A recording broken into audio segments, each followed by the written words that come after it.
Hey, welcome back to Score on Business. And our next guest is Rod Edmundson, who is the president and CEO of ShearsPoint. And they have a couple of divisions, and then some, as any entrepreneur, things are changing. They do on-site hair care services for medical facilities, business, and corrections. Then they also provide business services as well as coaching to assist hair care professionals with building best practices into their business. And Rod, thanks for being here. And can you expand on the changes as well as tell us about some of your consulting clients and how you've helped them? Well, ShearsPoint at our core, what we do is we're a salon management company. So we assist in the management of personal salons with individual careers, as well as those individuals or companies that have patients or medical necessities as far as hair care. So what we've been doing lately is we've been really focusing our attention on building those relationships with corporations throughout the community and using those relationships to help people build their businesses and their careers. So that's between the state of Tennessee, and we have some private companies we're working with as well.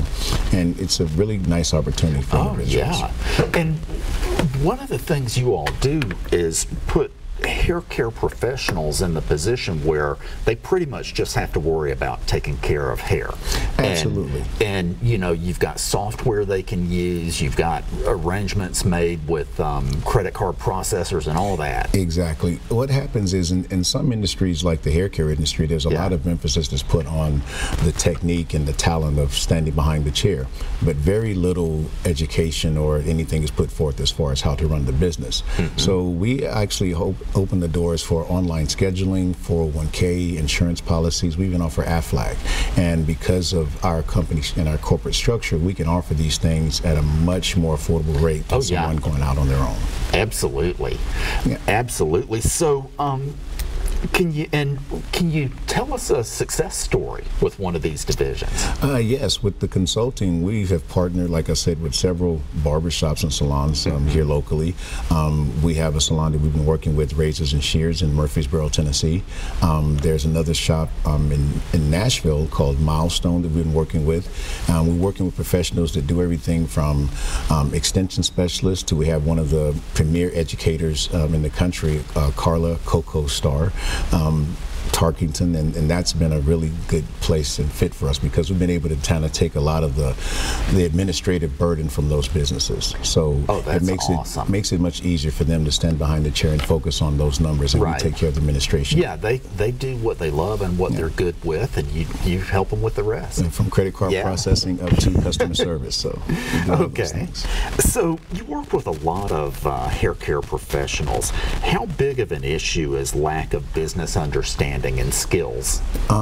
It is one of the primary causes that individuals fail at their businesses. Like I said, there's a lot of information and education out as far as technique, as far as styling and cutting hair, but there's very little information about how to run a business. And today's economic climate, if you don't understand what the marketplace looks like, if you don't understand what the economy means to your business, it can be very detrimental. And that's one of the areas where we step in, because most people think, okay, I rent a space, I cut some hair, I pay my overhead, and then the rest is mine. And we have to go in and kind of delve into that, help people to manage by the numbers. And keep up with cash flow and cost of goods sold, those things, inventory, and it's just not a lot of education on that. And we are called to speak at several schools. We've been spoken probably a majority of the schools here locally and even outside of Nashville. But people, they want us to come in and talk to the students about the reality of being in this industry. You're not just going to, just because you have your license don't mean your chair is going to be filled all the time. There's some marketing strategies that have to be taken into account. There's presentation, there's overall look and feel of your shop. All these things come into play before you can get customers to come on a repeat basis. Right, that makes a lot of sense. That's pretty common. There are many industries or professions where people, whether it's a family practice doctor or any other kind of professional, where they're really good at what they do, but the business doesn't make it because they put know about the business side. Exactly. I refer a lot of people to a book that I've read several times called The E-Myth Revisited, Michael Gerber. And in that book, he kind of breaks down the difference between there's an administrator, there's a technician. Right. And those things, people fall into the technical side of their businesses. Right. And it's more than just hair care, like you said. I work with a lot of different businesses. I mean, from people who are baking cakes and people who are starting their own food trucks. And it's just, sometimes it's just the little things you come across that really help make the difference. Oh, yeah. Yes. So what resources are available to help these folks learn the needed business skills? One great one is the SBA. I put a lot of stock into the SBA. The SCORE program is absolutely wonderful. There are always classes or workshops that are available. Everything from how to write your business plan, how to understand your tax codes. Those kind of things really come in handy. Oh, yeah. And I think, unfortunately, a lot of people think that they're out of reach. They hear about something that's actually advantageous and they think, oh, I can't afford it. But a lot of these programs are little to no cost.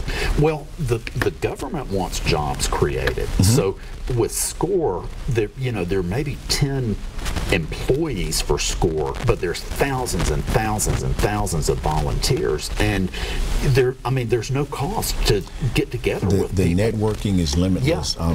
Last year we were able to participate in a class, Emerging Leaders, and the Enterprise Corporation was partnering with that, and just meeting and networking people from different industries, different fields from across the country that now I have access to. So if I have a question about a marketing strategy or a sales strategy, I can send that information out to a group of individuals that I understand they see things the way I do as an entrepreneur. So I get pretty positive feedback of it. Thumbs up, that's a good idea, or sometimes they send me back to the drawing board. But it's good to have people that are honest and truthful with that. Yeah. Any of the government programs are going to be helpful. So there's the SBA, there's SCORE, there's another one, I can't remember what they're called, but it would be on the SBA website. Yes, and even here locally, there are a lot of programs that are available through Tennessee State University. There are things going through.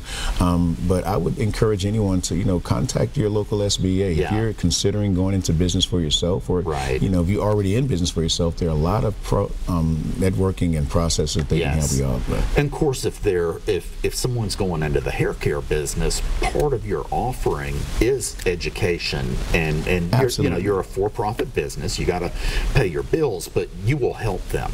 Absolutely. Yeah. One thing I love about you and your company is that people matter. Sure, you have to pay your bills, but people matter first. It's kind of retro thinking, but I think today everybody's looking for convenience. And the one thing you hear people complain about is customer service. So we focus our attention on serving our end users, serving our customers. So we try to make things as convenient as possible, but good old-fashioned smile and a firm handshake, those things go a lot longer. They really do. They make the difference. They do. I've been to several restaurants that the food was okay, but the service was phenomenal, and I'm there on a regular basis. It just makes the difference. So one challenge facing high school graduates is what to do next. And four-year degrees have become very expensive. There's a good path for folks to enter hair care and grow that into a business.